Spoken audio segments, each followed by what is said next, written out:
Thanks, Pachu. Good morning, and welcome to the Daily Sovereign Report for Tuesday, July 14th, 2026. I'm Aaron Thomas.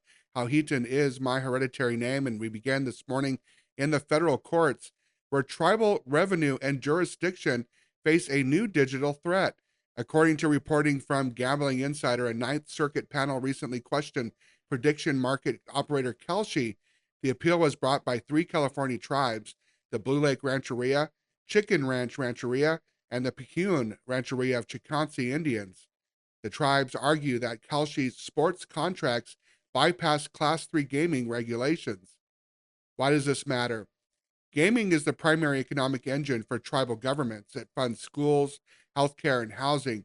When unregulated non-tribal operators bypass tribal law, they threaten the very economic independence that underwrites tribal self-sufficiency.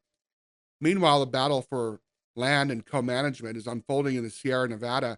Native News Online reports that a federal court has denied an emergency request by the Mono Lake Kutzadika'a tribe to halt a Bureau of Land Management roundup of nearly 700 wild horses. While the roundup moves forward, the tribe's lawsuit remains very much active as they push for non-lethal population control. This matters because these animals are culturally sacred. For sovereignty to be real, tribes must be true co-stewards of ancestral lands, not mere observers.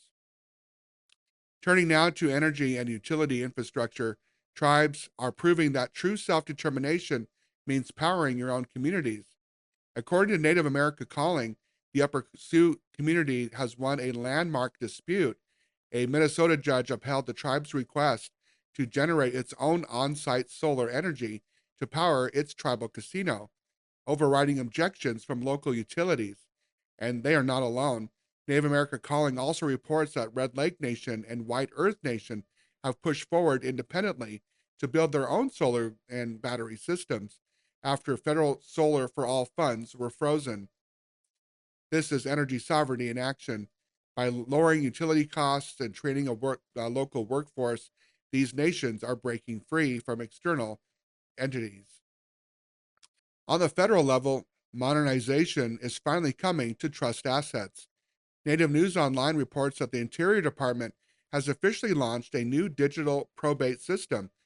This secure platform allows families to track assets and manage land transfers in real time, drastically cutting down on administrative delays that have historically kept ancestral land base tied up in bureaucratic red tape.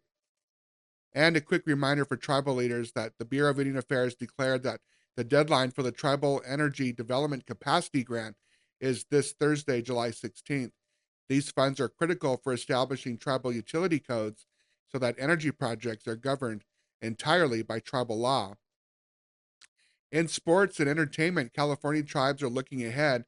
SBC Americas reports that CNIGA Chair James Siva affirmed that tribes are planning a unified, tribally led online sports betting ballot initiative for November 2028 to ensure that no tribe is left behind. On the TV screen, popular media tracker What's on Netflix confirms that season 4, which is last season, of the hit native noir series Dark Winds, starring Zahn McClarnon and Kiawa Gordon, is now officially streaming on Netflix. And we closed this morning with a critical severe weather watch. According to the Cowboy State Daily and Kolosha, extreme heat warnings are in effect across the West.